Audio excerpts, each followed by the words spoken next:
الحمد للہ رب العالمین والعاقبۃ للمتقین والصلاة والسلام علی سید الانبیاء بسم اللہ الرحمن الرحیم فاعتبروا یا اولی الابصار صدق اللہ العظیم غوث اعظم بمنے بے سر و ساما مدد قبلہ دین مدد کعبہ ایمان مدد انتظار کرم تست من عینی را اے خدا جو خدا بین و خدا دا مدد بگیردہ بے بلا افتاد کشتی ضعیفان و شکستہ رات و پشتی بحق کے خواجہ عثمان ہارون مدد کن یا معین الدین چشتی مدد کن یا معین الدین چشتی مدد کن یا معین الدین چشتی یا رسول اللہ علیک یا رسول اللہ الصلاة والسلام علیک یا نبی اللہ الصلاة والسلام علیک یا نبی اللہ الصلاة والسلام علیک یا حبیب اللہ الصلاة والسلام علیک یا حبیب اللہ وعلى آلك وأصحابك یا نور اللہ وعلى آلك وأصحابك یا نور اللہ صلی اللہ تعالی علیہ وسلم صلی اللہ تعالی علیہ وسلم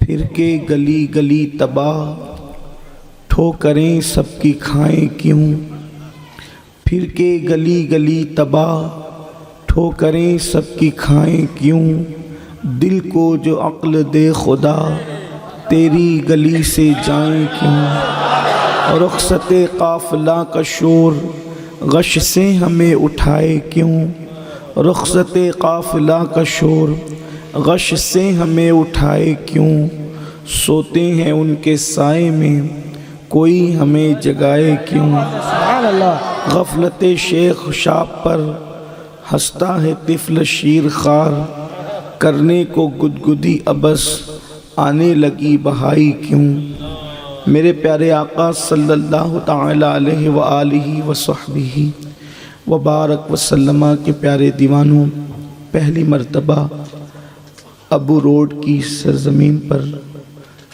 میری آپ سے ملاقات حضور صاحب معراج صلی اللہ علیہ وآلہ وسلم کی نالین کے صدقے ہو رہی ہے۔ چند مہینے پہلے مجھے آپ لوگوں نے مدعو کیا تھا، میں نے وعدہ بھی کیا تھا، لیکن میری والدہ کی طبیعت خراب ہونے کی وجہ سے میں نہیں آ سکا تھا۔ اس کے لیے آپ کا دل دکھا ہو تو میں دل کی گہرائیوں سے آپ سب سے معافی کا طلبگار ہوں، لیکن میری والدہ کی طبیعت کی علالت جو ہے میرے لیے ایک بہت بڑا صدمہ ہے۔ حالانکہ اب بھی ان کی طبیعت جو ہے وہ مکمل ٹھیک نہیں ہے، لیکن ویسی نہیں ہے جیسے اس دن تھی۔ تو آپ ان کے لیے دعا بھی کریں، اللہ تعالیٰ انہیں شفاء کاملہ واجلہ عطا فرمائے، اور اللہ تعالیٰ جن لوگوں نے اس دن انتظام کیا تھا ان کو بھی، اور جنہوں نے آج انتظام کیا اللہ تعالیٰ ان کو بھی، سب کو اپنی شان کے مطابق بہتر جزا عطا فرمائے۔ آمین۔ میرے پیارے آقا صلی اللہ تعالیٰ علیہ وسلم کے پیارے دیوانوں، اس وقت پوری دنیا کے اندر ہر انسان بہت پریشان ہے، جی ہر انسان پریشان ہے۔ کوئی روزی کے مسئلے کو لے کر پریشان ہے، کوئی بال بچوں کے مسائل کو لے کر پریشان ہے، کوئی گھریلو معاملات کو لے کر پریشان ہے، غرض کے تکلیف ہے، ایک مشکل ہے، ایک مصیبت ہے۔ لوگوں کے چہرے پر وہ بشاشیت نہیں ہے، یعنی کہ وہ کھلا ہوا پن نہیں ہے جو ایک انسان کے چہرے پر ہونا چاہیے۔ حتیٰ کہ غزل کا شاعر جو ہے وہ انسان کی مصیبتوں کو دیکھ کر یہاں تک کہہ گیا کہ اب دنیا کے اندر کوئی مسکرا نہیں سکتا۔ اگر دنیا کے اندر کوئی مسکراتا ہے تو یا تو کوئی پاگل مسکراتا ہے کہ جس کو کسی سے کوئی لینا دینا ہی نہیں ہے، یا پھر وہ مسکراتا ہے جس کو اللہ توفیق دیتا ہے۔ اور وہ شاعر یوں کہتا ہے کہ یا تو دیوانہ ہنسے یا پھر تو جسے توفیق دے، ورنہ اس دنیا میں آ کر مسکرا سکتا ہے کون۔ لیکن شاعر کی یہ فکر اور سوچ یقیناً میں کہنا چاہتا ہوں کہ دیوانہ ہی ہنسے یہ کوئی ضروری نہیں ہے۔ ہاں، اگر انسان اللہ تبارک و تعالی کی معرفت حاصل کر لے اور انسان اس بات کی پہچان کر لے کہ انسان پر مصیبتیں کیوں آتی ہے، انسان پر تکلیفیں کیوں آتی ہے۔ دیکھیے، ہم جو مصیبتوں کے اندر گرفتار ہے تو کوئی بندہ مصیبتوں میں گرفتار ہو کر کے یہ سوچتا ہے کہ یار کسی نے مجھے کچھ کر تو نہیں دیا ہے کہ میں مصیبت میں گرفتار ہوں۔ کبھی کوئی بندہ سوچتا ہے کہ یار کئی سیاسی پارٹیوں کی وجہ سے تو میں پریشان نہیں ہوں۔ کوئی بندہ سوچتا ہے کہ میں جو ہے وہ تجارت کی منڈی کے اندر میرے جو حاسدین ہیں میں ان کی وجہ سے تو پریشان نہیں ہوں۔ ایک بات اچھی طرح یاد رکھیں، یہ سارے مسائل ہوتے رہتے ہیں، میں اس کا انکار نہیں کرتا، مگر یاد رکھیں جو قوم گناہ کرتی ہے اس قوم کی تباہی کے لیے کسی دشمن کی ضرورت نہیں ہوتی۔ جو قوم گناہ کرتی ہے اس قوم کو پھر تباہ کرنے کے لیے کسی حاسد کی ضرورت نہیں ہوتی۔ جو قوم گناہ کرتی ہے اس قوم کی ذلت و رسوائی کے لیے پھر کسی حسد کرنے والے کی ضرورت نہیں ہوتی۔ جو قوم گناہ کرتی ہے اس کی بربادی کے لیے تیر اور بھالے اور بموں کی ضرورت نہیں ہوتی، اس لیے کہ جب کوئی گناہ کرتا ہے تو اس سے نفرت انسان کرے یا نہ کرے، اس سے دشمنی انسان کرے یا نہ کرے، اس سے نفرت قدرت کرتی ہے، اس کو دشمن قدرت بناتی ہے۔ اب آپ مجھے بتائیں، جس سے قدرت جو ہے وہ دشمنی کرے، قدرت جس سے نفرت کرے، قدرت جس کو دشمن بنا لے، آپ بتائیں کیا وہ انسان عزت پا سکتا ہے؟ کیا وہ انسان سکون پا سکتا ہے؟ کیا وہ انسان قرار پا سکتا ہے؟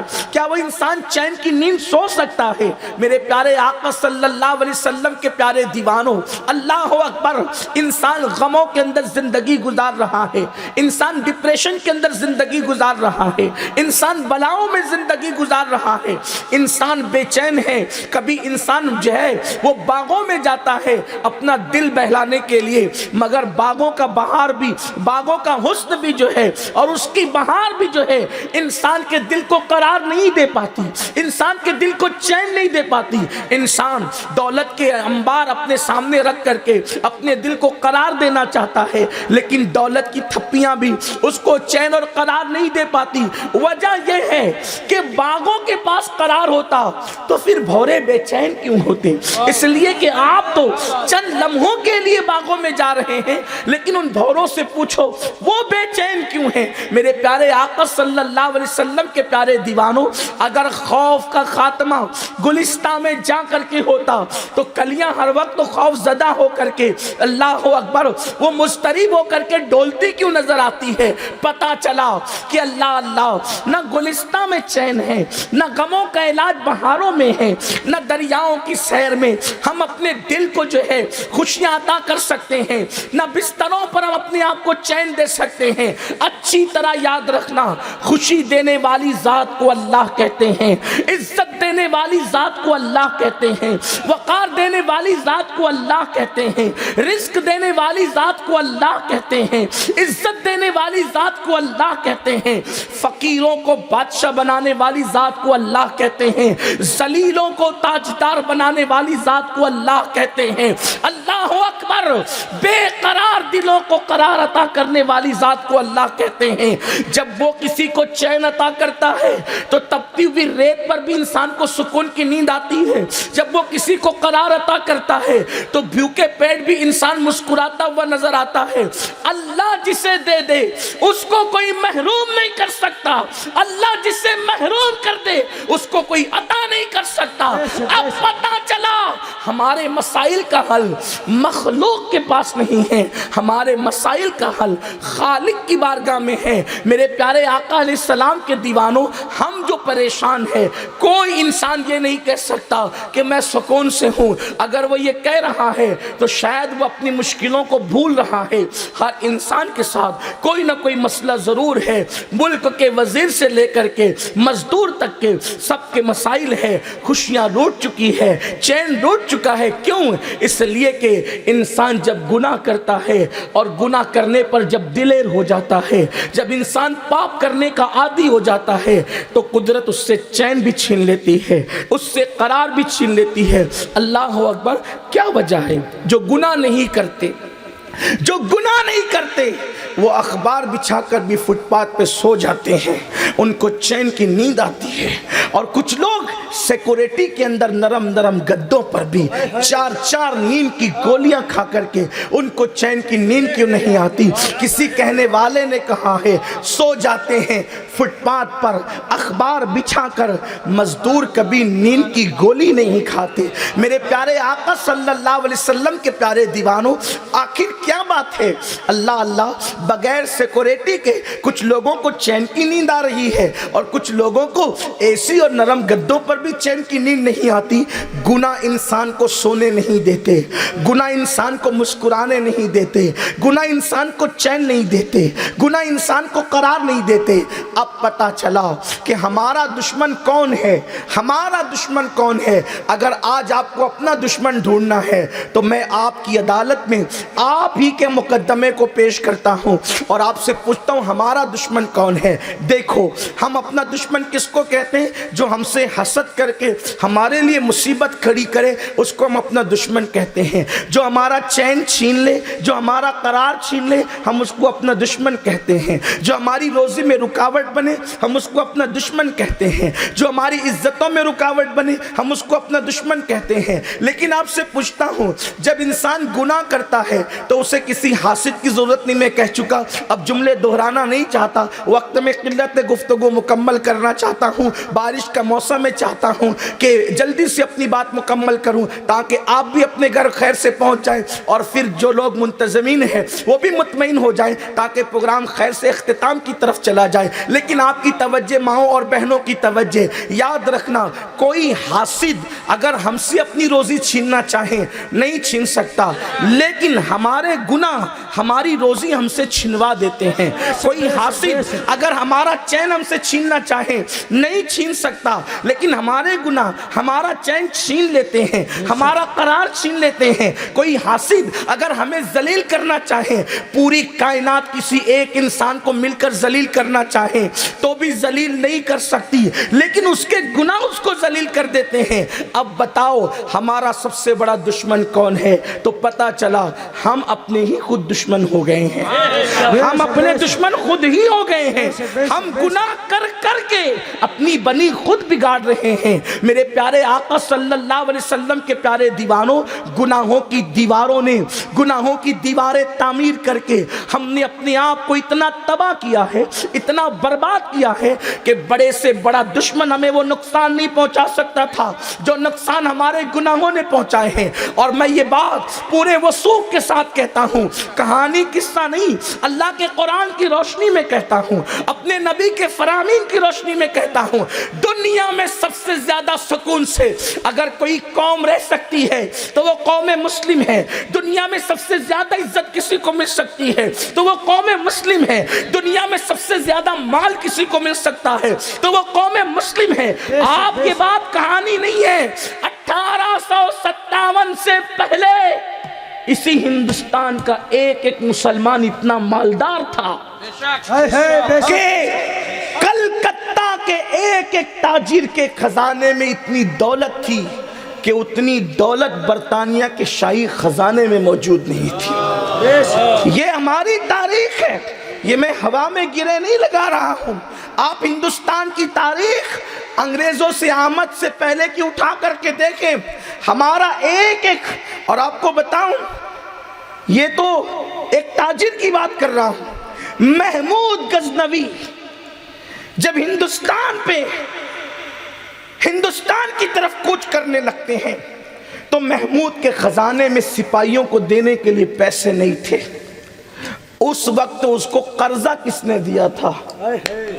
اس وقت جس ذات نے بادشاہ کو قرضہ دیا تھا اس کو اپنے وقت کا بہت بڑا ولی شیخ ابو الحسن خرقانی کہتے ہیں. فقیر لوگ بادشاہوں کو قرضہ دے رہے تھے. کون فقیر؟ بھیک مانگنے والے کو فقیر نہیں کہتے، محمد عربی کے غلام کو فقیر کہتے ہیں. سبحان اللہ سبحان اللہ اکبر اللہ اکبر. یا رسول اللہ یا رسول اللہ. زندہ آباد زندہ آباد زندہ آباد زندہ آباد. نعرہ تکبیر. تھوڑا توجہ سے آپ میری گفتگو سن لیں. جتنی دولت مسلمان کما سکتا ہے اتنی دولت کوئی کما نہیں سکتا. دیکھو آج کے اس ترقی یافتہ دور میں بھی جب اگر بھکاری بھیک مانگنے کے لیے آتا ہے تو ہم 10 روپے سے زیادہ نہیں دیتے. بیچارے نعت خواں کو آپ 10 روپے سے زیادہ نہیں دیتے. یہ حالت ہے. نہیں، میں آپ کے سامنے تجزیہ پیش کر رہا ہوں. 10-20 روپے سے زیادہ نہیں دیتے. امام حسین اتنے مالدار تھے کہ آپ کی چوکھٹ پہ جب بھکاری بھیک مانگنے آتا تھا تو ایک ایک وقت میں 50-50 ہزار سونے کے سکے عطا کر دیتے. یہ بغیر دولت کے نہیں ہو سکتا. آپ نے تو اپنے دین کو سب سے زیادہ فقیر، غریب، مفلس بنا کر پیش کیا ہے. اللہ اکبر. ہمارا دین جتنا مالداروں کا دین ہے اتنا کسی کا مذہب اتنا مالدار نہیں ہو سکتا، کیونکہ بغیر کسی، میں مبالغہ آرائی کے کہہ رہا ہوں، ہر مذہب میں لینے کا تصور ہے، زکوٰۃ دینے کا تصور صرف مذہب اسلام میں. صدقہ دینے کا تصور صرف مذہب اسلام. بھائی جن کے پاس دولت ہوگی تبھی تو وہ دیں گے. دولت ہوگی تبھی تو وہ دیں گے. جس کے پاس دولت نہ ہو وہ دے کیسے سکتا ہے؟ اسی لیے میں چیلنج کرتا ہوں، دینے والی بات آپ کو کہیں نظر نہیں آئے سوائے مذہب اسلام کے. ہم کہیں سال میں 2.5% دیتے زکوٰۃ کے نام پہ. روزانہ بیماروں کا علاج کی نیت سے حضور علیہ السلام فرماتے ہیں اپنے بیماروں کا علاج صدقے سے کرو. ڈاکٹر کی دوا میں جو تاثیر نہیں ہے وہ اللہ نے صدقے کے اندر رکھی ہے. سبحان اللہ سبحان اللہ سبحان اللہ سبحان اللہ. دوا کھانا جانے سے پہلے صدقہ نکال دیا کرو. اللہ کے رسول نے فرمایا بیماروں کا علاج صدقے سے کرو. دوا عمر نہیں بڑھا سکتی، صدقہ عمر بڑھا دیتا ہے.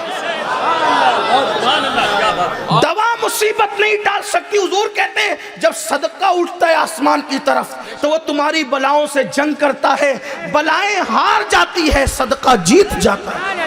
سبحان اللہ. جس مذہب میں صدقے کی یہ فضیلت ہو تو صدقہ دیتے ہیں نا دینے والے. کبھی زکوٰۃ کی شکل میں دے رہے ہیں، کبھی صدقے کی شکل میں دے رہے ہیں، کبھی حج کے نام پہ خرچ کر رہے ہیں، پھر کبھی افطار. کسی کے دسترخوان پر افطار کرنے کی فضیلت نہیں بیان کی گئی. یہی افطار کا تو ثواب ہے ہی ہے، لیکن یہ ترغیب نہیں دی گئی کہ اس کے دسترخوان پہ جا کے افطار کرنا. یہ ترغیب نہیں دی گئی. کوئی بلا لے تو چلا جانا، لیکن ترغیب یہ دی گئی کہ لوگوں کو افطار کرانا.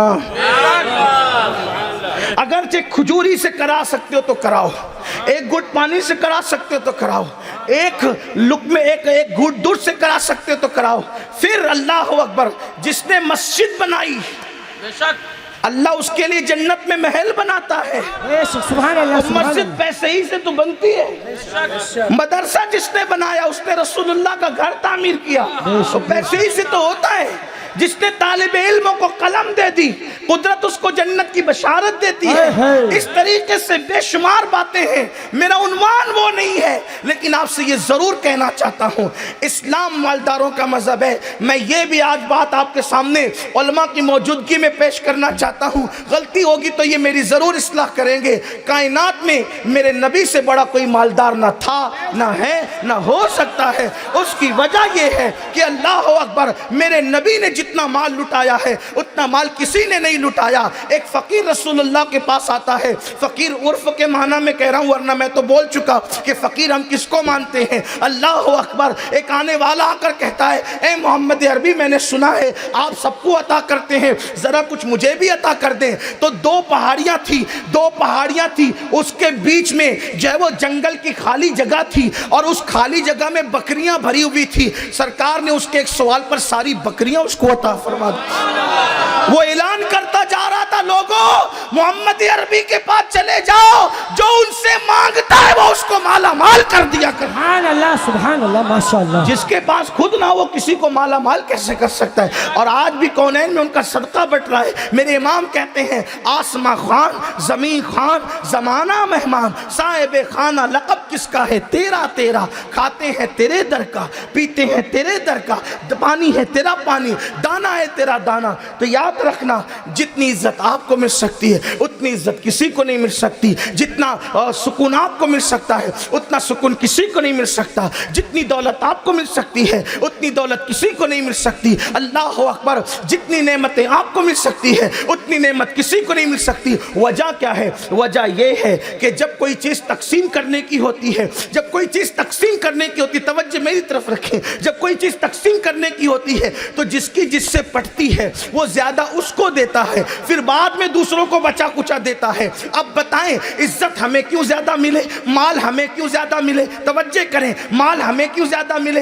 عزت ہمیں کیوں زیادہ ملے، سکون ہمیں کیوں زیادہ ملے؟ کیونکہ میرے نبی کو اللہ نے قاسم نعمت بنایا ہے اور ہم سب غلام اپنے نبی کے ہیں اور ہمارے نبی اپنی جان سے زیادہ گویا ہم سے پیار کرتے ہیں. قرآن مقدس میں اللہ نے ایک مقام پر فرمایا ہے لقد جاءکم رسول من انفسکم عزیز علیہ ما عنتم حریص علیکم بالمؤمنین رؤوف الرحیم. اس کے مفہوم کے طور پہ ہم کہہ سکتے ہیں کہ حضور علیہ السلام نے اپنی امت سے گویا اپنی جان سے زیادہ پیار کیا. اب بتائیں جو امت سے حضور اتنا پیار کرتے ہوں کہ رات رات پر ان کے لیے دعائیں کرتے ہوں، رات رات پر ان کے لیے مناجات، ان کے خاطر جو ہے اللہ کی بارگاہ میں مناجات کرتے ہوں، معراج پہ پہنچے تو رب کی بارگاہ میں اپنی امت کے لیے سوال کیا. اب ہم ان کی بارگاہ سے لیں تو بتاؤ ہمیں نہ دیں گے تو کسے دیں گے؟ لیکن بس بات اتنی ہے کہ مسلمان گناہ کر کے، گناہوں کی دیوار تعمیر کر کے وہ گویا کہ اللہ تبارک و تعالیٰ کا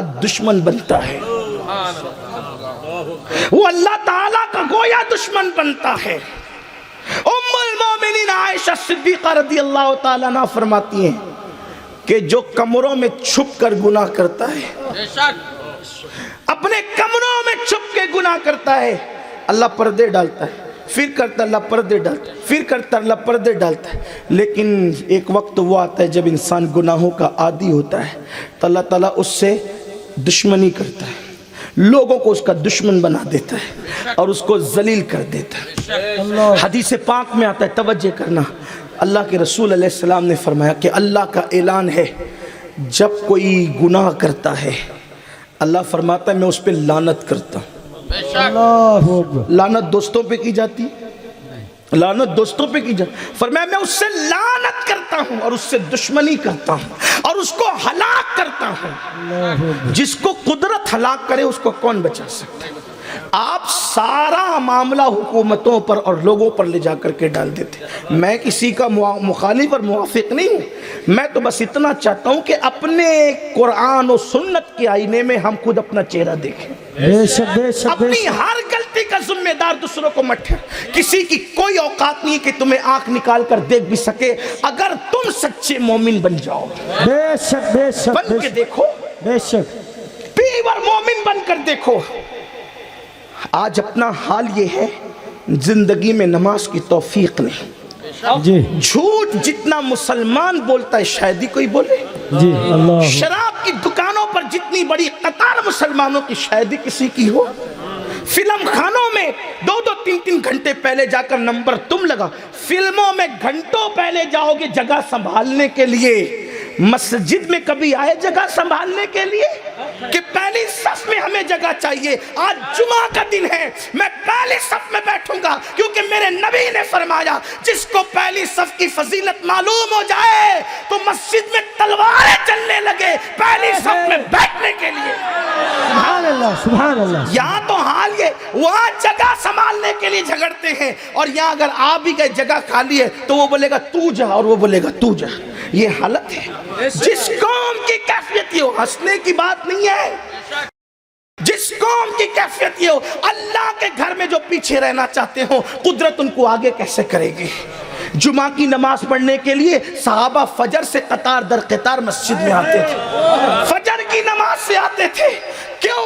آج جمعہ کا دن ہے، اللہ اکبر۔ اور جب اذان ہوتی تھی تو کوئی مسلمان راستے پر نظر نہیں آتا تھا، مسلمانوں کی دکانیں بند ہو جاتی تھی، مسلمان نظر نہیں آتے تھے، لوگ مسجدوں کے اندر نظر آتے تھے۔ تو میرے پیارے آقا صلی اللہ علیہ وسلم کے پیارے دیوانوں، اللہ کا اعلان ہے جب کوئی قوم گناہ کرتی ہے، جب کوئی انسان گناہ کرتا ہے تو میں اس پہ لعنت کرتا ہوں، اور جس پہ لعنت کرتا ہوں اس کو ہلاک کر دیتا ہوں، اس کو اپنا دشمن بنا لیتا ہوں۔ اور فرمایا جب میرا کوئی بندہ مجھ سے ڈر کر گناہوں سے بچتا ہے اور نیکی کرتا ہے، اللہ فرماتا ہے اس کو اپنا دوست بنا لیتا ہوں، اور اس کی نیکیوں کا صلہ اس کی 7 پشتوں تک عطا کرتا ہوں۔ سبحان اللہ، سبحان اللہ۔ نیکی کا صلہ صرف ہمیں نہیں ملتا بلکہ ہماری نسلوں کو ملتا ہے۔ قرآن نے بھی کہا کہ دیوار گرنے والی کو جب سنبھالا گیا تو یہی کہا گیا نا کہ اس کا باپ نیک تھا۔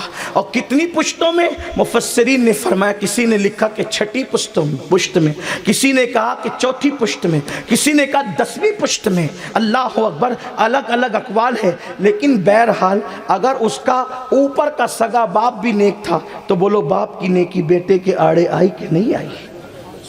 ماشاءاللہ، ماشاءاللہ۔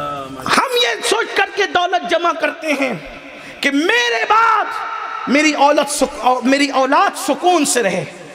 دولت جمع کرنے سے اولاد سکون سے نہیں رہے گی، گناہوں سے بچ کر نیکی کرو گے تو تم بھی سکون سے رہو گے، تمہاری اولاد بھی سکون سے رہے۔ اولاد کو سکون سے دیکھنا ہے، نسلوں کو سکون سے دیکھنا ہے تو پاپ مت کرو، گناہ مت کرو، نیکی کرو، کیونکہ گناہ سب سے بڑا انسان کو اللہ سے دور کرنے والا اور تباہ و برباد کرنے والا ہے۔ دیکھو جب بنی اسرائیل نے گناہ کیا، میں نے کہا نا کہ جب کوئی گناہ کرتا ہے تو اس کو پھر تباہی کے لیے دشمن کی ضرورت نہیں ہوتی، سب سے بڑا دشمن پھر وہ اپنا خود ہی بن جاتا ہے۔ جب بنی اسرائیل نے گناہ کیا تو کیا ہوا؟ پہلے ان کو منع کیا گیا۔ یہ تقریروں کی جو محفل ہے یہ گویا کہ انبیاء کرام کی آواز تم تک پہنچانے کے لیے، یہ جلسے پبلک کی نمائش کے لیے صرف نہیں ہے، یہ جلسے ہول اپاڑ کے لیے نہیں ہے، یہ جلسے لطیفہ گوئی اور ہنسی مذاق کے لیے نہیں ہے۔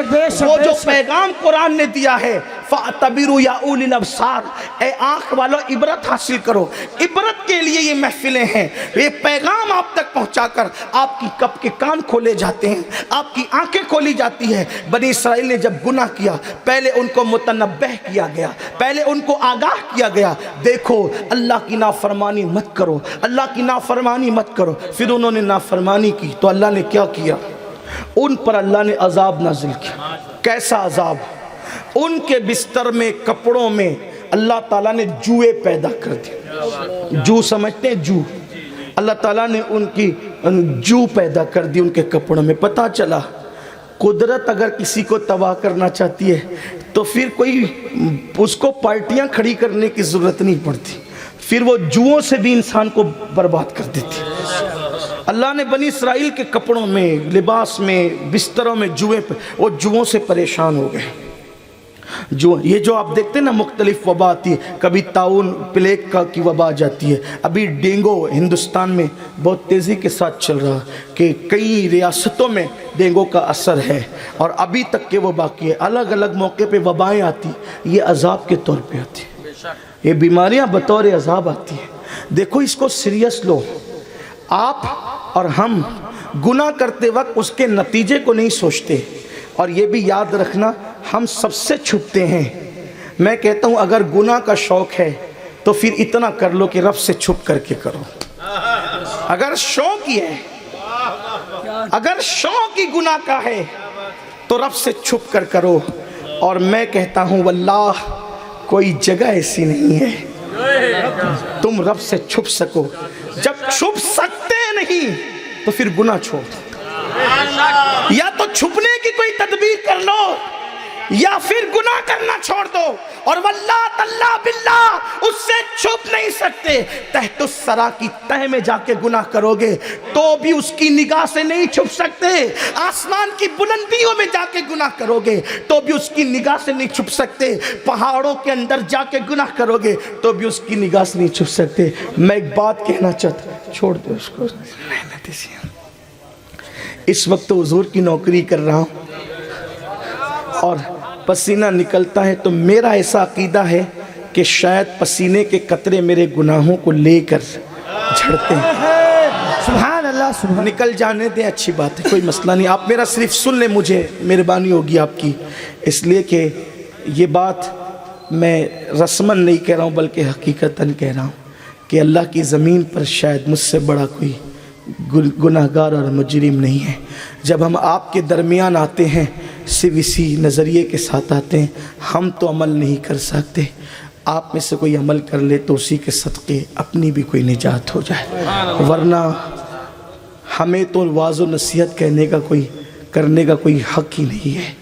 بس ایک جذبہ کھینچ لاتا ہے آپ کے پاس کہ آپ میں سے کوئی ہوگا جس کے صدقے ہم سب کے نجات ہوگی اور اللہ ہماری نجات کا سامان پیدا کرے.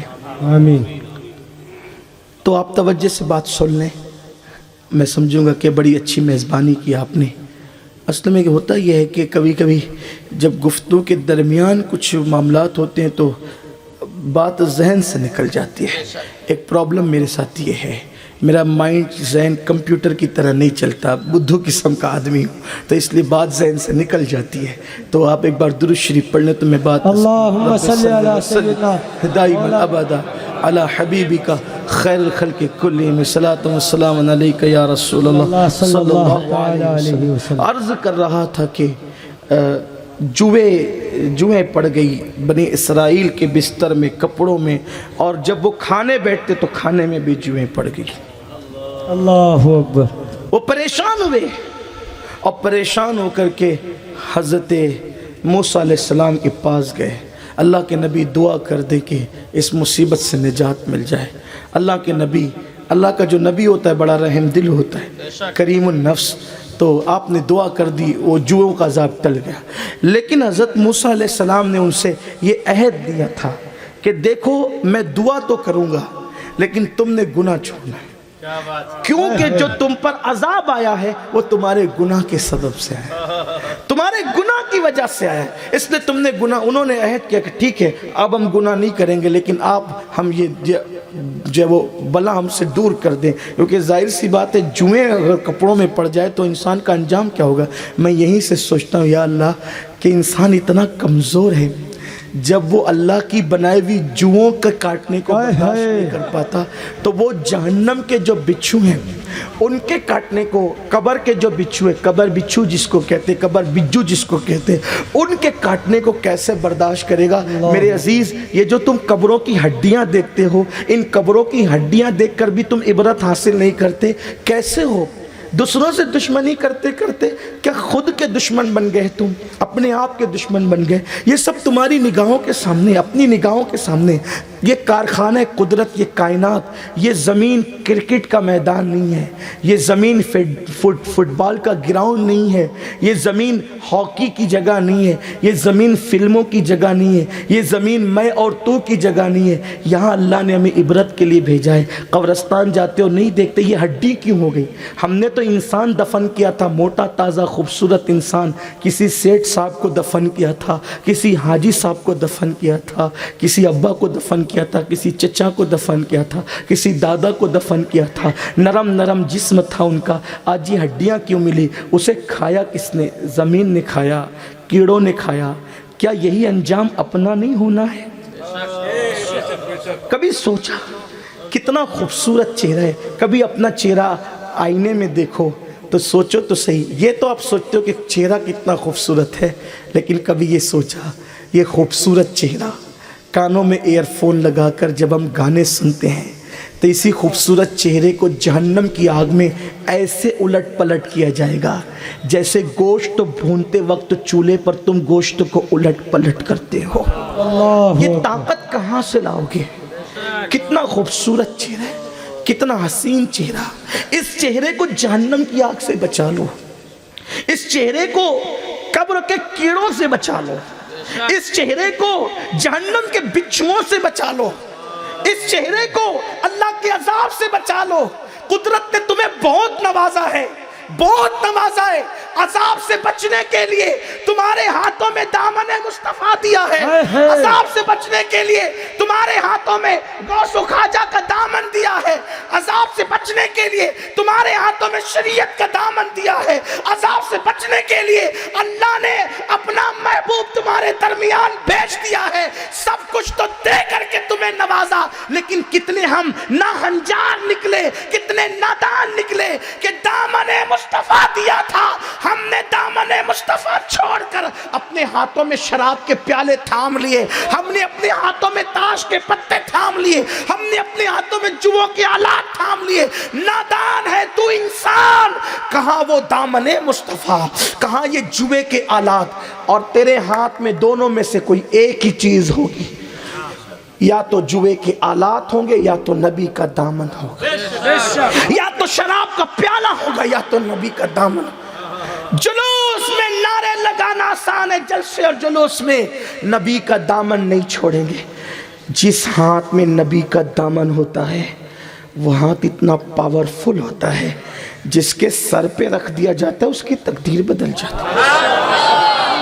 آپ نے دامن نبی کو سمجھا کیا ہے؟ اپنے مذہب کی عمارت کو صرف نعروں پر تعمیر کرنے والوں، اپنے آپ کو دھوکہ مت دو۔ جن کے ہاتھوں میں نبی کا دامن ہوتا ہے ان کی نگاہ کسی عورت پر بدماشی کے طور پر کبھی نہیں اٹھتی، اسے تو یار کے جلووں سے فرصت ہی نہیں رہتی، اسے تو یار کے تصور سے فرصت ہی نہیں رہتی۔ اپنا یار قدرت نے ایسا حسن والا بنایا ہے کہ بنا کر کے وہ قلم ہی توڑ دیا ہے مصور قدرت نے کہ اب تجھ جیسا کسی کو نہیں بنائیں گے۔ رخ مصطفیٰ ہے وہ آئینہ کہ اب ایسا دوسرا آئینہ نہ ہماری بزم خیال میں، نہ دکانیں آئینہ ساز میں۔ بات یہ ہے ہم نے صرف باتیں کی ہے، ہم حقیقتوں کی طرف نہیں چلے ہیں۔ میں کہتا ہوں ابھی ماہ محرم گیا، پورا مہینہ تقریر سنی، آخر یزید مانگ کیا رہا تھا؟ یزید مانگ کیا رہا تھا؟ علی اکبر کو؟ یزید نے علی اکبر نہیں مانگا مگر مولا حسین نے دیا۔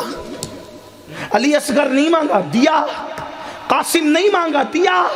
عباس جیسا بھائی جس کی شہادت پر مولا حسین کمر پہ ہاتھ رکھ کر کمر جھکا کر کے اپنی بہن زینب سے کہتے ہیں عباس کے جانے سے میری کمر ٹوٹ گئی۔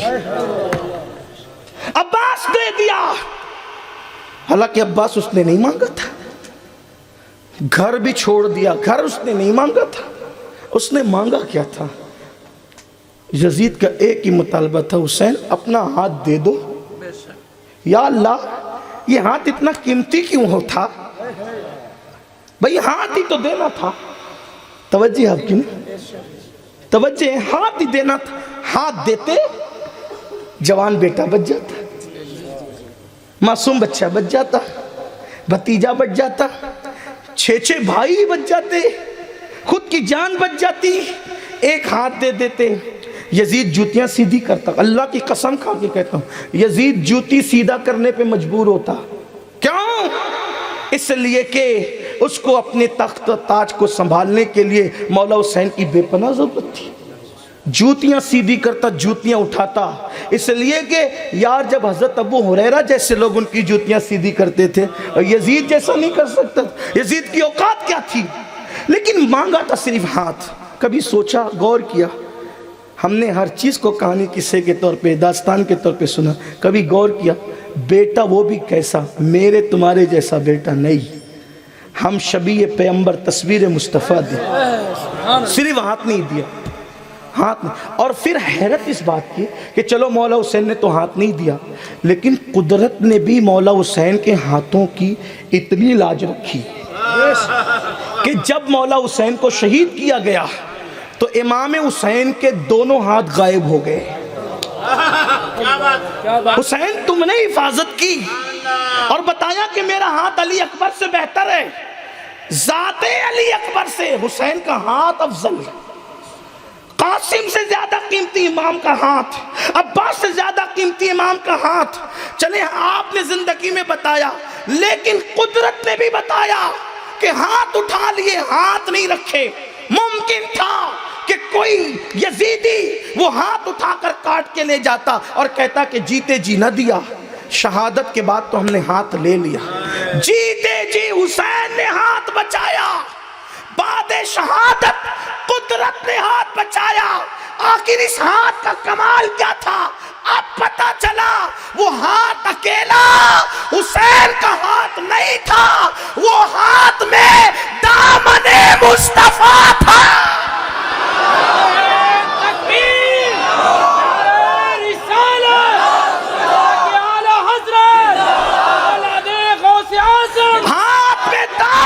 مصطفیٰ تھا. اب وہ ہاتھ گویا اکیلے حسین کا ہاتھ نہیں تھا، وہی ہاتھ مولا علی کا بھی ہاتھ تھا، وہی ہاتھ فاطمہ الزہرا کا بھی ہاتھ تھا، وہی ہاتھ امام حسن کا بھی ہاتھ تھا. وہی ہاتھ گویا کے دست مصطفیٰ تھا، اور دست مصطفیٰ کو قدرت ید اللہ کہتی ہے. اس ہاتھ کی نبی کے ہاتھ میں ہاتھ گیا تو ہاتھ قدرت کے ہاتھ میں گیا تو وہ ہاتھ کی. اب بتاؤ، پتا چلا کہ مومن کے سر سے زیادہ قیمتی،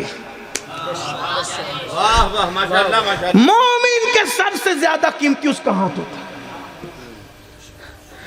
امام نے سر دیا نا، ہاتھ نہیں دیا. حالانکہ ہم سب کہتے ہیں سر بڑا قیمتی ہے، بے شک جسامت کے اعتبار سے، انسانی وجود کے اعتبار سے قیمتی ہے، لیکن مومن کی بات کر. کیوں بھائی؟ جو ربائی میرے سلطان الہند کی طرف منسوب ہے اس میں بھی تو یہی ہے نا، سرداد نداد دست در دست یزید. سر دیا، یہ نہیں کہا کچھ نہیں دیا. ارے سخی کا لال تھا، مانگا تو کچھ نہ کچھ تو دیتے، مانگا تو تھا نا. اس چوکھٹ پہ نہ کسی کو نہیں کہا جاتا، دوست ہو یا دشمن نہ کسی کو نہیں کہا جاتا. اس نے مانگا تھا، لیکن جو مانگا تھا اس کا اہل نہیں تھا. کیا کہنے؟ جو مانگا تھا اس کا اہل نہیں تھا، اس نے سر دیا مگر ہاتھ نہیں دیا. کیوں؟ اس لیے کہ جس ہاتھ میں دامن مصطفیٰ ہو وہ نہیں دیا جا سکتا. اب بتاؤ، جب یزید کے ہاتھ میں یہ ہاتھ نہیں دیا جا سکتا جس میں دامن مصطفیٰ، ان کے ہاتھ کی طرح ہمارا ہاتھ تو قیمتی نہیں ہے، لیکن اس میں بھی دامن مصطفیٰ ہے. اب اگر یہ کسی لڑکی کا ہاتھ تھامتا یہ ہاتھ تو پھر کسی کے چھیننے کی ضرورت نہیں پڑتی. آپ نے کسی لڑکی کا ہاتھ ناجائز طور پہ پکڑا، آپ کے ہاتھ سے دامن مصطفیٰ خود بخود گیا. یہ بڑا نازک مسئلہ ہے. آپ نے تاش کے پتے لیے، آپ کے ہاتھ سے دامن مصطفیٰ خود بخود نکلا. آپ نے شراب کا پیالہ لیا، دامن مصطفیٰ خود بخود نکلا. آپ نے کسی مرد کے ساتھ بدفعلی کی، دامن مصطفیٰ خود بخود نکلا. اب فیصلہ تم نے کرنا ہے کہ ہاتھ میں دامن مصطفیٰ ہوگا یا گناہوں کا دامن ہوگا. گناہ کا دامن تھام کر تم قاسم نعمت سے دور ہو گئے، اس لیے ذلیل ہوئے، رسوا ہوئے، بے سکون ہوئے، بے قرار ہوئے، بے چین ہوئے، بے اطمینان ہوئے. روزی کے لیے ترسے، روٹی کے لیے ترسے، بیٹیوں کے رشتے کے لیے ترسے، بیماریوں کے چکر میں گر گئے، مقدمات کے چکر میں گر گئے. آؤ آؤ، گناہوں سے رشتہ توڑو، مصطفیٰ جان رحمت سے رشتہ جوڑو. اللہ کی عزت کی قسم، ریت پہ بھی لیٹو گے تو چین کی نیند آئے گی، اس لیے کہ چین تم سے ہے، قرار تم سے ہے. کیا کروں تم سے پیار، تم کیوں کیا کروں کیونکہ پیار تم سے ہے. جو ان سے پیار کرتا ہے وہ چین کی نیند سوتا ہے، وہ قرار کی نیند سوتا ہے. دیکھو نا، اویس کرنی کے پاس تو کوئی گھر بھی نہیں تھا، لیکن دعا کروانے کے لیے مولا علی جیسے لوگ، عمر ابن خطاب جیسے لوگ. کیوں؟ دل مصطفیٰ جان رحمت سے لگا تھا۔ سبحان اللہ سبحان اللہ۔ یہ ولیوں کے چوکھٹ پہ جن کے خود کے مکانات بھی نہیں ہوتے، بادشاہ لوگ بادشاہی مانگنے جاتے، کیوں؟ دل مصطفیٰ جان رحمت سے لگا۔ حضور سے دور ہو کے بہت بڑا نقصان کیا ہم نے، حضور سے قریب آؤ، گناہوں سے رشتہ توڑو۔ گناہوں میں چین نہیں ہے، گناہوں میں کوئی فائدہ نہیں، کوئی فائدہ نہیں۔ گناہوں میں لذت ہے، چند لمحے کی عزت نہیں ہے۔ گناہ ذلیل کرتے ہیں، گناہ رسوا کرتے ہیں۔ تو حضرت موسیٰ علیہ السلام نے دعا کی، لیکن عہد لیا گناہ نہیں کرنا، دعا کر دی، جوئے کا عذاب ٹل گیا۔ پھر وہ اسی راستے پہ چل پڑے۔ جیسے میری اپنی قوم ہے نا، جلسے میں کہیں گے نماز پڑھیں گے، لیکن دوسرے دن جائیں خوب چرچا ہوگا، مولانا تقریر بہت اچھے کی، لیکن ہم نمازی نہیں بنیں گے۔ کیا بات ہے، کیا بات ہے۔ یہ کیفیت، یہ دکھ کی بات ہے مسلمانوں، بہت دکھ کی بات ہے، بہت دکھ کی بات ہے۔ جس دنیا تمہیں مسلمان بننے نہیں دینا چاہتی، اور جس دن تم مسلمان بنو گے، دیکھ لینا جس دن تم مسلمان بنو گے تمہیں کچھ کرنے کی ضرورت نہیں ہے، صرف تمہیں مسلمان بننا ہے، بس سبحان اللہ۔ صرف مسلمان بننا ہے۔ کون سا مسلمان؟ وہ مسلمان نہیں جو صرف زبان سے کلمہ پڑھتا، مسلمان وہ جس کی نگاہ بھی مسلمان ہو، جس کی زبان بھی مسلمان ہو، جس کا تصور بھی مسلمان ہو، جس کا تخیل بھی مسلمان ہو، جس کی سوچ بھی مسلمان ہو، جس کی فکر بھی مسلمان ہو، جس کے آنگن کا ماحول بھی مسلمان ہو، جس کے گھر کا ماحول بھی مسلمان ہو، جس کے بچوں کی فکر بھی مسلمان ہو، جس کی بیوی کی فکر بھی مسلمان ہو۔ ایسا جو مسلمان ہوگا، خدا کی عزت کی قسم دنیا غلامی کرنے پہ مجبور ہو جائے گی۔ آپ کہیں گے آخر وہ مسلمان کیسا ہے جس کو رسول اللہ نے مسلمان کہا؟ تھوڑی سی اس کی جھلک دکھا دو، دیکھو وہ مسلمان کیسا ہے۔ بہت دور کی بات نہیں کرتا، جلدی جلدی سے بات اختتام کی طرف لے جاتا ہوں۔ وہ مسلمان کیسا ہوتا ہے؟ اللہ اکبر، وہ مسلمان کیسا ہوتا ہے؟ سیدنا فاروق اعظم رضی اللہ تعالیٰ اپنے دور خلافت میں کیا بات ہے، کیا بات ہے۔ سر پہ آپ نے جو بکریاں چراتے ہیں نا، اس کو چرواہا کہتے ہیں، اس کی طرح پھٹا ہوا کپڑا لپیٹا اور پھٹا ہوا ایک کپڑا پہنا، ایسے کہ چہرہ آپ کا چھپ جائے، اور آپ مدینہ منورہ کے مضافات میں نکلے، ذرا چیک کریں کہ کیا حالات ہیں، ڈھونڈے کیا حالات ہیں۔ تو دیکھا کہ ایک چرواہا ہے جس نے درخت کے نیچے مصلی بچھا کے نماز شروع کی ہے، اور اس کی بکریاں خود بخود چر رہی ہے، بکریاں اس کی چر رہی ہے، وہ نماز پڑھ رہا ہے۔ اب ہم کسی کو صرف نماز پڑھتا دیکھ لے تو سمجھتے کہ اس سے بڑا کوئی مسلمان نہیں ہے۔ نماز نو ڈاؤٹ بہت بڑی چیز ہے، افضل العبادات ہے، لیکن صرف نماز ہی سے کام نہیں بن سکتا جب تک پورے دین پہ عمل نہ کرو۔ نماز پڑھ کے مسجد کے باہر نکلے، ٹوپی طے کر کے جیب میں رکھ رہے ہیں، سامنے سے کوئی گزرا تو اس پہ فکرے بھی کس رہے ہیں۔ اللہ کے رسول علیہ السلام نے فرمایا جو نماز انسان کو گناہ سے دور نہ کرے، وہ نماز انسان کو اللہ سے دور کر دیتے۔ نماز پڑھ کے باہر، بلکہ مسجد ہی بیٹھا ہے، میسج آیا تو کہاں ہے، تو اس سے ابھی ارجنٹ ملنا ہے، دوست کہتا ہے یار نہیں میں ابھی باہر ہوں، نہیں میں گاؤں میں نہیں ہوں، مسجد میں بیٹھ کے میسج کرتا ہے، اس لیے کہ اس کا تصور ہے کہ زبان سے جھوٹ بولنا گناہ ہے نا، میسج ٹائپ کرنا تھوڑی گناہ ہے، جبکہ یہ بھی گناہ ہے، یہ بھی گناہ، گناہ لکھنا بھی گناہ ہے، گناہ کرنا بھی گناہ ہے، گناہ کہنا بھی گناہ ہے، یعنی گناہ کی باتیں کہنا بھی گناہ ہے، گناہ کی باتیں لکھنا بھی گناہ ہے، اور کرنا تو ہے ہی ہے گناہ۔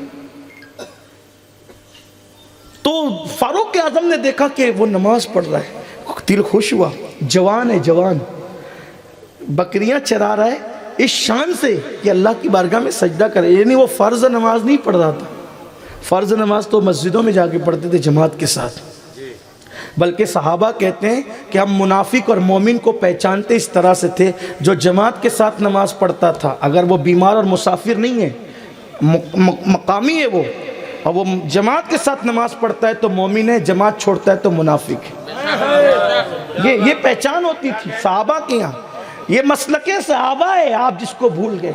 اور پھر انہوں نے کہا ہم مومن اور کافر میں فرق اس طرح کرتے تھے، جو نمازی وہ مومن ہے، جو نماز نہیں پڑھتا وہ کافر ہے۔ ان کے یہاں معیار یہ تھا معیار یہ تھا. آج کیا معیار ہے آپ کے پاس؟ ہمارے پاس معیار کیا ہے مسلمان ہونے کا؟ میرے آقا صلی اللہ علیہ وسلم کے دیوانوں، ایک دن اس دنیا سے چلے جانا ہے. یہ مکان، یہ دکان، یہ کاروبار سب ختم ہونا ہے. قبر میں پچھتاؤ گے، بلکہ قبر تو دور ہے، جنازے میں پچھتاؤ گے کہ ہم نے بہت برا کیا، ہم نے اپنے ساتھ برا کیا، سب کا بھلا کیا، خود کا برا کیا. اس سے پہلے کہ موت کی لٹکتی ہوئی تلوار جسم اور روح کے درمیان جدائی پیدا کر دے، سنبھل جاؤ، سدھر جاؤ، توبہ کر لو، پلٹ جاؤ. اللہ نے موقع دیا، یہ موقع سب کے پاس نہیں آتے، یہ موقع قدرت سب کو نہیں دیتی. توبہ کرو، اس کی طرف پلٹو. 80 سال کے پاپی پلٹے ہیں تو اس نے معاف کر دیا ہے. میرے آقا صلی اللہ علیہ وسلم کے دیوانوں، تو عرض یہ کر رہا تھا کہ اللہ اکبر، میرے آقا صلی اللہ علیہ وسلم کے دیوانوں، فاروق اعظم نے دیکھا نماز پڑھ رہا ہے، نماز پڑھتے ہوئے اس کو دیکھا، اس کے پاس گئے تو اس کسی کے آنے کی آہٹ سن کر اس نے نماز شارٹ کر دی، مختصر کر دی. اور کبھی ہم نماز پڑھتے ہیں تو ایسا ہوتا ہے کہ اگر کسی کے آمد کی آہٹ محسوس ہوئی تو پھر حیت بدل جاتی ہے، کھڑے ہونے کا طریقہ بدل جاتا ہے. ہائے ہائے، کتنی عظیم عبادت کو ہم نے کتنے ہلکے انسان کے ہاتھوں بیچ دیا. کہاں تو اس عبادت کا خریدار خدا ہے، اور ہم نے اس نماز کو انسانوں کے ہاتھوں، وہ انسان جو ہمیں کچھ نہیں دے سکتا، وہ انسان جو ہمیں کچھ نہیں دے سکتا، ہم نے اس کو دکھا دیا تاکہ یہ نمازی کہہ لے. بھئی آج نمازی کہے گا کل چور بھی کہے گا. تو ایسے انسان کے لیے کرتے کیوں ہو؟ دکھاوا کیوں کرتے ہو؟ ریاکاری کیوں کرتے ہو؟ یار منا لو. بابا بلے شاہ کہتے اٹھ بلیا چل یار منا لے ورنہ بازی لے گئے کتے. سب کے سامنے اچھے بن رہے ہو، رب کے سامنے کب اچھے بنو گے؟ تو جلدی سے اس نے نماز مختصر کی. حضرت فاروق اعظم اکیلے تھے اور بظاہر حلیہ میرے آقا سیدنا فاروق اعظم کا بظاہر اجنبیوں جیسا تھا اور بہت پھٹے پرانے کپڑے پر تھا. آپ نے سلام کیا تو اس نے جواب دیا. اس نے کہا اے اجنبی کیا بات ہے؟ کہا کہ میں یہاں سے گزر رہا تھا تو مجھے بھوک لگ گئی، میں چاہتا ہوں کہ آپ کے ریوڑ میں اتنی بکریاں ہیں، مجھے تھوڑا سا دودھ دھو کر کے دے دو تاکہ میں دودھ پی لوں. تو اس جوان نے کہا کہ اے اجنبی مسافر، یہ بکریوں کا میں نگہبان اور چرواہا ہوں، میں اس کا مالک نہیں ہوں، اس لیے میں بکری کا دودھ نہیں دھو کر دے سکتا. آپ دیکھیں ذرا، یہ مسلمان یہ لوگ ہیں، یہ مسلمان. انقلاب ان سے آتا تھا، کشتیاں انہی لوگوں کو جلانے کا حق تھا.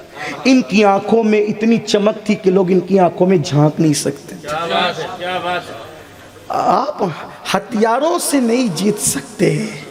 ایمان کا ہتھیار اتنا مضبوط ہے کہ کفر ہر ہتھیار لا سکتا ہے، ہتھیار ایمان نہیں لا سکتا. کفر کے پاس ہر طاقت ہوگی، ایمان کی طاقت نہیں ہوگی. اور یہ وہ طاقت ہے جس کے سامنے عرب کی بلکہ دنیا کی 2 سپر پاور کیسر و کسرا ڈھیر ہو گئی تھی. کیونکہ لوگوں کے پاس سب ہوگا لیکن ایمان صرف تمہارے پاس ہے. اور یہ وہ طاقت ہے کہ اہل ایمان اگر 313 ڈٹ جاتے ہیں تو پھر 4000 فرشتے جبریل لے کر کے آتے ہیں. شرط آپ کے پاس جو ہے وہ کسی کے پاس، لیکن جو آپ کے پاس ہے اس کی اہمیت آپ کو نہیں ہے. آپ سب کو دیکھ رہے ہو. حضرت بیدم شاہ وارسی نے کہا نا کہ اپنی ہستی کا گر حسن نمایاں ہو جائے، اپنی ہستی کا گر حسن نمایاں ہو جائے، انسان اپنے انوار پہ شیدا ہو جائے. تم بہت خوبصورت ہو، تمہیں اپنی ہستی کا اندازہ نہیں ہے. تم بڑے دولت مند ہو، تمہیں اپنی ہستی کا اندازہ نہیں ہے. تم بڑے طاقتور ہو، تمہیں اپنی ہستی کا اندازہ نہیں ہے. اللہ کی عزت کی قسم تم وہ ہو، اگر تم واقعی مسلمان بن کے قسم کھا لو، قسم، اللہ تمہاری قسم نہیں توڑے گا، وہ پوری کرے گا. مسلمان بننا ہوگا لیکن اس کے سب چیزیں اپنی. میں بڑی معذرت کے ساتھ، آپ رضوی بن گئے، آپ اشرفی بن گئے، آپ قادری بن گئے، برکاتی بن گئے، حشمتی بن گئے، مداری بن گئے، میں بھی آپ کے ساتھ ساتھ سب بن گیا. مجھے اس پہ کوئی اعتراض نہیں ہے، سارے سلاسل کی نسبتیں مجھے حاصل ہے الحمدللہ. لیکن میں کہتا ہوں سنیوں برا نہیں ماننا، آپ قادری بنے، چشتی بنے، نقش بندی بنے، سہروردی بنے، آپ مسلمان بھی بنے۔ نبی تو آپ کو مسلمان بنانے ہیں۔ واللہ یہ سلسلے میرے سر پر ہیں بھائی، جو لڑکا ایس ایس سی کا ایگزام نہ دے اسے وکیل بننے کا کیا ہے، اسے جج بننے کا کیا ہے؟ میں سلسلوں کا منکر نہیں ہوں، لیکن یہ سلسلے ڈگری ہے، اور یہ ڈگریوں کا آغاز کہاں سے ہوتا ہے؟ جب تک کہ آپ میٹرک پاس نہ کریں اس وقت تک آپ ڈگری نہیں لے سکتے۔ تو یہ مسلمان ہونا میٹرک ہے، رضوی، اشرفی، قادری، برکاتی ہونا یہ ڈگریاں ہیں۔ تو آپ کے پاس میٹرک کا سرٹیفکیٹ نہیں ہے تو پھر یہ ڈگری آپ کو کیسے مل سکتی ہے؟ تو نبی تو آپ کو مسلمان بنانے آئے تھے۔ ایسا نہیں ہو سکتا کہ مسلمان نہ ہو قادری ہو، مسلمان نہ ہو چشتی ہو، مسلمان نہ ہو اشرفی ہو، مسلمان نہ ہو نقش بندی ہو۔ پہلے مسلمان ہونا ہوگا پھر اشرفی ہونا ہوگا، پہلے مسلمان ہونا ہوگا پھر نقش بندی ہونا ہوگا، پہلے مسلمان ہونا ہوگا پھر برکاتی ہونا ہوگا۔ اب آپ مسلمان ہی بننے کو تیار نہیں ہے، آپ سب بننا چاہتے ہیں، آپ سب بننا چاہتے ہیں۔ یہ سبق ہے، میری بات کو غلط رنگ مت دینا، میں آپ کو کافر نہیں کہہ رہا ہوں، لیکن میں یہ ضرور کہنا چاہتا ہوں کہ مسلمان، اور مسلمان کون ہے؟ حضور فرماتے ہیں مسلمان وہ ہے جس کی زبان اور ہاتھ سے دوسرا انسان محفوظ رہے، جس کی زبان اور ہاتھ سے دوسرا انسان محفوظ رہے۔ بتاؤ تم بیوی کو ماں بہن کی گالی دیتے ہو، دوسرا کیا محفوظ رہے؟ بیٹے کو ماں بہن کی گالی دیتے۔ حضور علیہ السلام نے کہا مسلمان وہ ہے جس کی زبان بکواس نہیں کرتی، افوات نہیں کرتی، زہر نہیں اگلتی۔ آپ نے وہ بڑا مشہور سا واقعہ سنا ہوگا نا، بابا فرید الدین گنج شکر کا ایک مرید تھا، وہ لوہار تھا، لوہار سمجھتے ہیں نا، لوہے کی بٹی، ہتھیار بناتا تھا۔ ایک دن اس کو سوجی کے پیر صاحب کو کوئی تحفہ دینا چاہیے، تو جس کا جو کاروبار ہوتا ہے وہ عام طور پہ وہی لا کر کے دیتا ہے نا۔ تو اس نے کیا کیا، خوبصورت کینچی بنائی، بابا صاحب کے پاس لایا، لا کر کے کہا سرکار قبول کر لیں۔ دیکھا، مسکرایا، کہا تحفہ لینا تو سنت ہے، لیکن کاش اگر تو کینچی کی بجائے سوئی بنا کر کے لاتا تو مجھے زیادہ خوشی ہوتی۔ کہا کیوں؟ کہا ہمیں کینچی نہ دو، ہمیں سوئی دھاگا دو، کیونکہ کینچی ایک کو دو کرتی ہے اور سوئی دھاگا دو کو ایک کر دیتا ہے۔ ہم دو کرنے والے لوگ نہیں، ہم ایک کرنے والے ہیں۔ یہ ہے شریفوں کا کام، توڑنا نہیں جوڑنا۔ ایک دن آیا تھا نا شیطان فرعون کے پاس آیا، اور اب تک تو نہیں ہے نا، بات دور نکل رہی، لیکن میں سمیٹ لوں گا جلدی سے انشاءاللہ۔ شیطان فرعون کے پاس آیا، او فرعون تو خدا بن گیا۔ کہا تو نہیں تو کہا تھا، تو نہیں کہا تھا۔ کہا اچھا چل بتا کہ اب فرعون نے کہا اچھا چل ٹھیک ہے بھئی، تجھے منظور نہیں خدا بننا تو میں توبہ کر لے دو۔ کہا توبہ کرے گا قوم مار ڈالے گی تجھے، اب تجھے زندہ رہنا ہے تو خدا بن کے رہنا ہے۔ کہا ٹھیک ہے۔ تو کہا اچھا ایک بتا کہ تو خدا، اس کی کوئی دلیل تیرے پاس ہے؟ کہا کہ تم بتاؤ کیا دلیل پیش کرو؟ کہا وہ جو درخت پر سیب لٹک رہا ہے نا اس کو توڑ دو۔ فرعون نے کہا یہ کون سی بڑی بات ہے؟ توڑ دیا۔ کہا یہ لو۔ کہا نہیں، اب اس کو جوڑ کے بھی بتاؤ، تب خدا مانیں گے۔ تو کہا نہیں یہ تو ہم نہیں کر سکتے۔ پتہ چلا جوڑنا اہل حق کا کام ہے، توڑنا اہل باطل کا۔ ہمیں جوڑنے کے لیے رسول اللہ نے تیار کیا تھا، جان کے دشمنوں کو معاف کرنے کے لیے ہمیں ظرف عطا کیا تھا حضور علیہ السلام نے۔ مکے کے دن، فتح مکہ کے دن، کیا رسول اللہ نے نہیں فرمایا کہ جاؤ آج میں نے تم سب کو معاف کر دیا؟ چلے بات سمیٹ لیتے ہیں۔ تو عرض کر رہا تھا کہ اس نے کہا کہ اے اجنبی مسافر، یہ بکریوں کا مالک میں نہیں ہوں، اس لیے میں دودھ دھو کر آپ کو نہیں دے سکتا۔ آج کل تو آپ دیکھیں کسی کو پہرے دار بنا کے دیکھیں، لوگ کو ڈیوٹی دے کر کے دیکھیں۔ چوری آج مسلمانوں کا محبوب مشغلہ۔ موبائل، اب تو مسجدوں سے بھی جو وہ چپل چوری ہوتی ہے، موبائل جلسوں سے چوری ہوتے ہیں۔ یہ کیفیت ہے؟ کون آتا ہے جی آپ کے یہاں چوری کرنے؟ بلکہ اب تو حالت یہ ہو گئی ہے کہ اگر مسلمان امام حسین کی سبیل کے مٹکے بھی رکھتے ہیں نا محرم کے 10 دن میں، تو بھی ان کو زنجیر سے باندھ کے وہ گلاسوں کو رکھنا پڑتا ہے کہ کہیں یہ حسین پاک کی سبیل کے گلاس بھی اٹھا کر کے نہ لے جائیں۔ یہ قوم ہنسنے کی بات نہیں، میں آپ سے، آپ مجھے حیرت ہے، آپ سوچیں، غور کریں آپ کہ ہم گلاس کے معاملے میں بھی امین نہیں ہے، اور اللہ کے رسول علیہ السلام ہے الا لا ایمان لمن لا امانت لہ، کہ اس کا ایمان نہیں ہے جو امانت دار نہیں ہے۔ اب دیکھیے آپ، تو فاروق اعظم سے اس نے کہا کہ میں مالک نہیں ہوں، میں نہیں دے سکتا آپ کو۔ کہا اچھا ٹھیک ہے، تو دودھ نہیں دے سکتا، مجھے پتا ہے کہ تجھے خوف ہو رہا ہے، دودھ دوئے گا تو مالک دیکھ کے پہچان جائے گا کہ تو نے دودھ میں خیانت کی۔ ایک کام کر، ایک بکری مجھے بیچ دے، میں پیسے دوں گا، یہی میں ذبح کروں گا، بھونوں گا، تجھے بھی کھلاؤں گا، میں بھی کھاؤں گا۔ اس نے کہا میں تو پہلے کہہ چکا کہ میں بکری کا مالک نہیں ہوں، جب میں دودھ دھو کر نہیں دے سکتا تو میں بکری کیسے بیچ سکتا ہوں؟ بکری کیسے؟ تو کہا نہیں، دودھ دھویا ہوا دیکھ کر کے مالک پہچان لے گا نا کہ تو نے خیانت کی ہے، لیکن بکری اگر تو مجھے بیچ دے گا تو تو جا کر واپس کہہ دینا کہ بکری کو بھیڑیا لے گیا۔ اور یہ حادثات تو جنگل میں روز ہی ہوتے ہیں، وہ تھوڑی تجھ سے تحقیق کرنے کے لیے آئے گا کہ کیا ہوا کیا نہیں ہوا، یہ تو جنگل کی بات ہے، جنگل میں مور ناچا کس نے دیکھا؟ تو بات یہ ہے کہ تو نے بکری بیچ دینا ہے، تجھے پیسے ملیں گے، بکری کا گوشت بھی کھانے ملے گا، اور تو جا کے کہہ دینا کہ بھیڑیا کھا گیا۔ یہاں کون دیکھ رہا ہے جنگل میں؟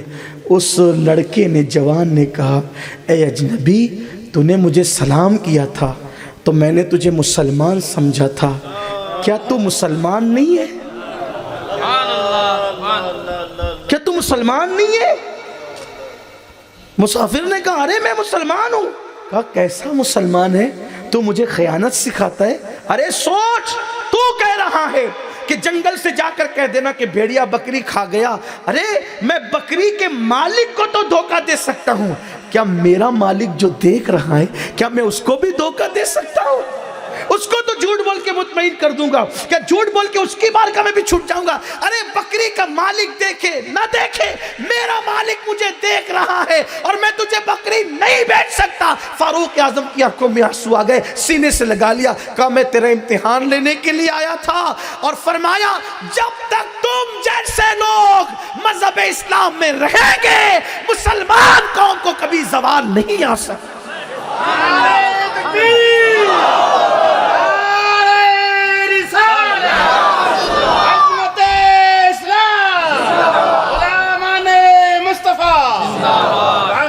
اب ہمیں اسلام پتہ ہی نہیں ہے تو اسلام پہ عمل کیا کریں گے؟ تو بہرحال اب گفتگو سمیٹ کر اختتام کی طرف پہنچتے ہیں۔ حضرت سیدنا موسیٰ علیہ السلام نے دعا کی، بلا ٹل گئی، وہ پھر واپس گناہ کرنے لگے۔ جب وہ پھر گناہ کرنے لگے تو پھر تنبیہ کی کہ دیکھو گناہ نہیں کرنا، انہوں نے نہیں چھوڑا، پھر ڈھیٹ ہو گئے، نڈر ہو گئے، اللہ نے ان پر مینڈک کا عذاب نازل کر دیا۔ پھر اس سے پریشان ہوئے، پھر موسیٰ علیہ السلام کے پاس آئے۔ موسیٰ علیہ السلام نے کہا میں نے پہلے ہی کہا تھا کہ اب گناہ نہیں کرنا۔ پھر انہوں نے پھر توبہ کی اور پھر اس کے بعد پھر گناہ کیے، اللہ نے ان پہ خون کا عذاب نازل کر دیا۔ اس طریقے سے عذابات آتے رہے، یہ قرآن مقدس کے اندر موجود ہے۔ اس کا مطلب یہ ہے کہ جب تم گناہ کرو گے تو قدرت تمہیں تباہ کرے گی، قدرت تمہیں نقصان پہنچائے گی۔ آؤ گناہوں سے نکلو، گناہ کے دلدل سے نکلو۔ اگر آج اس وقت تم عہد نہیں کرو گے تو پھر شاید کب موقع ملے نہ ملے، زندگی کا کوئی بھروسہ نہیں۔ توبہ کرو، مسلمان بن کر دیکھو کیا لذت ہے مسلمان بننے میں۔ وہ لوگ جو انگارے پر لٹائے جانے کے بعد اسلام نہیں چھوڑتے تھے، کوئی تو وجہ ہوگی۔ وہ لوگ گلے پہ تلوار آنے کے بعد اسلام نہیں چھوڑتے تھے، کوئی تو، وہ لذت کیا تھی؟ حضور شیخ الاسلام نے بہت خوبصورت شعر کہا، کہتے ہیں نا کہ کوئی بلال سے پوچھے خبیب سے سمجھے، کوئی بلال سے پوچھے خبیب سے سمجھے کہ الفت لذت سرکار کا مزہ کیا ہے، کہ الفت سزائے الفت سرکار کا مزہ کیا ہے، سزائے الفت حضور کی الفت کی سزا کا مزہ کیا ہے۔ یہ بلال اور خبیب سے لوگ سمجھنے کی کوشش کریں، کچھ تو ہوگا۔ وہ انگاروں پر لیٹ کر بھی دین نہیں چھوڑا، ہم نے گانوں کی دہلیز پہ دین چھوڑا، ہم نے شراب کے اڈوں پہ دین چھوڑا، ہم نے جوؤں کے اڈوں پہ دین چھوڑا۔ آؤ، صرف دنیا ہی سب کچھ نہیں ہے، بس اب اپنی گفتگو کو اب حتمی رنگ دینے کے لیے، ایک شخص تھا بہت بڑا بادشاہ، بہت بڑا بادشاہ تھا، اس نے خوبصورت مکان بنایا تھا. مکان آج سب کو اچھا لگتا ہے, بنانا بھی چاہیے, اچھی چیز ہے. اچھا مکان, اچھا پڑوسی, اچھی بیوی, اچھا دوست, اسے دنیا کی جنت کہا گیا ہے, ہونا چاہیے. لیکن فضول خرچی نہ ہو, حسب فخر مباحات کے لیے نہ ہو, ضرورت کے تحت ہونا چاہیے. اس نے بہت خوبصورت مکان بنایا. مکان بنانے کے بعد جب اس نے اوپننگ کیا مکان کی, تو مکان کی اوپننگ کرنے کے بعد اس نے پوری قوم کو مدعو کیا, بڑے بڑے دانشوروں کو مدعو کیا, بڑے بڑے دانشمندوں کو مدعو کیا, اور کہا کہ یہ پورا محل آپ میرا گھومیں, سب گھومیں, کھانا کھائیں, گھومیں, اور باہر نکلے, اور باہر نکل کر کے پھر مجھے تحریر دیں کہ میرے مکان میں عیب کیا رہ گیا ہے, کیا بات ہے, میرے مکان میں عیب کیا رہ گیا ہے. سب آئے, بڑے بڑے انجینئر, ڈاکٹر, وکیل, دانشور, یہ وہ سب آئے اپنے زمانے کے. لیکن جب سب آ کر کے سب نے کہا, ایک سے پل باندھے تعریف کے, کیا مکان ہے اور کیا حسن ہے, کیا خوبصورتی ہے, کیا یہ ہے, کیا وہ ہے. پھر ایک محمد عربی کا فقیر بھی آ گیا, حضور کا سچا غلام بھی, جس کی آنکھیں دنیا کی چمک پر نہیں جاتی تھی, حقائق پر جس کی نظر تھی. وہ ایک فقیر مرد درویش آیا, اس نے پورا مکان دیکھا, گھوما پھرا, اور واپس آ کر کے کہا کہ بادشاہ کو بلاؤ. بادشاہ آیا تو کہا جی سرکار. فرمایا بیٹے تیرے اس مکان میں 2 عیب ہے, اور بہت بڑے بڑے 2 عیب ہے. کہا سرکار بڑے بڑے انجینئر نہ بتا سکے اور آپ کہہ رہے ہیں. کہا ہاں, فقیر جو نا محمد عربی روح فدا صلی اللہ علیہ وسلم کا. تو کہا اچھا بتا بھی دے کہ عیب کیا ہے. تو پہلا عیب سب کے سامنے کہا کہ یہ مکان ہمیشہ نہیں رہے گا. اس کا پہلا عیب یہ ہے, یہ مکان ہمیشہ نہیں رہے گا, فنا ہو جائے گا. اور دوسرا عیب اس کا یہ ہے کہ اس کا مکین بھی ہمیشہ نہیں رہے گا, وہ بھی مر جائے گا.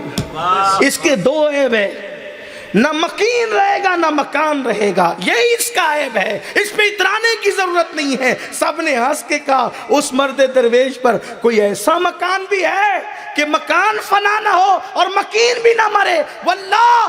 اس فقیر نے کہا بالکل ہے کہ وہ مکان بھی فنا نہیں ہوگا اور مکین بھی نہیں مرے گا. وہ مکان جو فنا نہیں ہوگا اسے جنت کہتے ہیں, اور وہ مکین جو مرے گا نہیں, جب وہ جنت میں داخل ہو جائے گا تو اس کو کبھی موت نہیں آئے گی.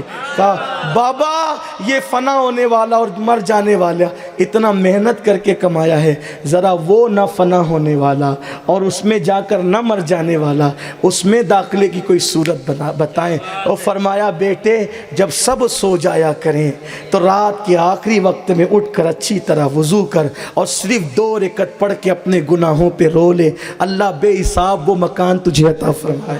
اب بتائیں کہ صرف 2 رکعت پر جب سب سو جائیں, 2 رکعت نفل پر مفت میں گویا کہ ہیں, وہ تو نہایت سستا سودا بیچ رہے ہیں جنت کا, ہم مفلس کیا مول چکائیں, اپنا ہاتھ ہی کھا لے. 2 رکعت نفل جب سب سو جائیں, نماز پڑھ کر اپنے گناہوں پہ رونے والے کو وہ بے حساب جنت ملے گی. سوچو جب نفل کی یہ فضیلت ہے تو پھر سنتوں کی فضیلت کیا ہوگی, اور سنتوں کی فضیلت کا کوئی شمار حساب نہیں ہے تو فرض نمازوں کی فضیلت کا عالم کیا ہوگا. میرے بھائیوں ہم عمل کی اہمیت سے ناواقف, آؤ عمل کی طرف آؤ, اور اہل سنت و جماعت جو ہمارے بزرگوں کا مسلک ہے, غوث پاک, غریب نواز, مخدوم سمنہ, محبوب الہی, اعلیٰ حضرت, سب اسی مسلک پر رہے.